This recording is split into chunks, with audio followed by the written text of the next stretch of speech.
მოგისმენიათ ალბათ ასეთი ფრაზები. გოგოებმა ასკროლეთ, ბიჭებმა მომისმინეთ. ან პირიქით, ბიჭებმა ასკროლეთ, გოგოებმა მომისმინეთ. მე გეტყვით, რომ ასკროლეთ პატიოსანმა ხალხმა, ცუღლტემა კიდევ მომისმინეთ. ჩავრთოთ, მოდი, ფარული საქაღალდის ფუნქცია Samsung-ზე. ამისათვის ვაკეთებთ შემდეგ. იქამდე კი, ჩემი თხოვნა იქნება დამილაიქოთ ვიდეო, გამოიწეროთ ჩემი TikTok და YouTube არხი. YouTube არხი ნაჩვენებია ჩემი TikTok-ის ბიოში. უნდა ჩამოვშალოთ შეტყობინებების ფარდა, შემდეგ ორი თითით მაღლიდან ქვემოთ ჩამოვუსმევთ, გაიხსნება სწრაფი პარამეტრები. შემდეგ გადავდივართ შემდეგ ეკრანზე და ვეძებთ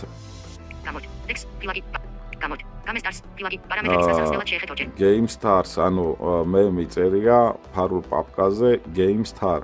ანუ შეუმჩნეველი რო იყოს. ისე სხვა შემთხვევაში თქვენთან შეიძლება ეწეროს სკრიტაია პაპკა, ან ქართულად ფარული პაპკა, ან ასე შემდეგ. ვაწვევთ ამას, ჩავრთავთ და შემდეგ ნახეთ. გამოდივართ უკან და ვხსნით მენიუს ეკრანს და აგერ გამოჩნდა აქ უკვე. შემდეგ ვხსნით. შემდეგ აქ ვასწორებთ დაფარული პაპკის პარამეტრებს, ანუ დაბლოკვას. აგერ სხვა ოპციები შევდივართ აქ. შემდეგ პარამეტრებში. აგერ აქ აღარ გავხსნე, იმიტომ რომ TikTok-ი დამიბლოკავს, იმიტომ რომ PIN კოდს მთხოვს. რო გავხსნა ეს, ანუ აქ რო შევიდე ამ პუნქტში. PIN კოდს მთხოვს და PIN კოდი რო ჩავწერო, TikTok-ი დამიბლოკავს ვიდეოს.